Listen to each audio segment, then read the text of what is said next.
Hello बच्चों, जिन बच्चों को जो बच्चे तैयारी कर रहे होंगे, जिनको ड्रॉपर बैच में आना है, जिन्होंने रिपीट करना है, ये साल रिपीट करना है एक बार 12th के बाद, उन्होंने अपनी तैयारी शुरू कर दी होगी। बेटा, तैयारी का जो फंडा है वो सिर्फ एक ही है कि आप जो भी टॉपिक कर रहे हैं ना, उस टॉपिक में कुछ भी मिस नहीं होना चाहिए। आप सिर्फ ये सोच के उस टॉपिक को पढ़ेंगे कि 5 साल का कोई भी पीवाईक्यू जेडब्ल्यू मेंस का बचना नहीं चाहिए, जेडब्ल्यू एडवांस के 10 साल का कोई पीवाईक्यू नहीं बचना चाहिए। अगर आपके बच रहे हैं तो एग्जाम देने से पहले मैं आपको गारंटी देता हूं आपका सिलेक्शन नहीं होगा। अगर आप 5 साल का एक एक पीवाईक्यू, भाई बहुत सारे क्वेश्चंस हैं। मैं कह रहा हूं कि अगर आप सीक्वेंस सीरीज लेके बैठेंगे तो एक साल में 2 क्वेश्चन आते हैं सीक्वेंस सीरीज से, 10 शिफ्ट होते हैं, 20 क्वेश्चन आते हैं। एक जनवरी अटेम्प्ट में 20 आते हैं, 20 आते हैं अप्रैल में, 40 35 मान लो एवरेज 35 क्वेश्चन एक साल में आते हैं। अब भाई 35 क्वेश्चन अगर एक साल में आ रहे हैं तो 5 साल में कितने क्वेश्चन आएंगे? भाई 150 से 200 के बीच में क्वेश्चन आते हैं।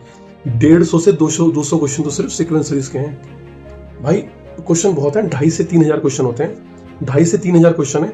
आप 2,500 क्वेश्चन मान के चलिए, 2,500 क्वेश्चन है जो आपको करने हैं। अगर आप 2,500 क्वेश्चन एक एक क्वेश्चन कर लेते हैं, पहले तो आप करेंगे थोड़ा हिंट देखेंगे, कुछ अपने आप करेंगे, लेकिन जो आप दोबारा करेंगे ना उसको खुद से करेंगे।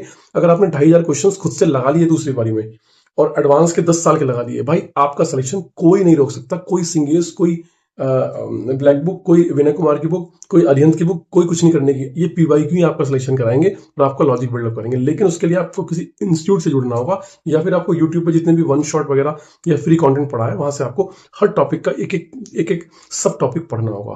तो बच्चों, इस स्ट्रेटजी को फॉलो करें और इस पीवाईक्यू वाली स्ट्रेटजी को आप फॉलो करें। 2-3 टॉपिक पढ़ें और 2-3 टॉपिक के जब सारे पीवाईक्यू कर लेंगे ना, उसके बाद आप किसी भी बुक की पीडीएफ लगाओ, या आपके पास कोई बुक अवेलेबल है उसको भी देख सकते हो, या पीडीएफ लगाओ। फिर देखो फ्रीक्वेंटली आपके क्वेश्चन सॉल्व होंगे और आप इसी वीडियो पे आके कमेंट करोगे कि सर आपने सही सलाह दी थी कि पीवाईक्यू ही वो ब्रह्मास्त्र है, वो जड़ी बूटी है जो आपका सिलेक्शन कराएगा।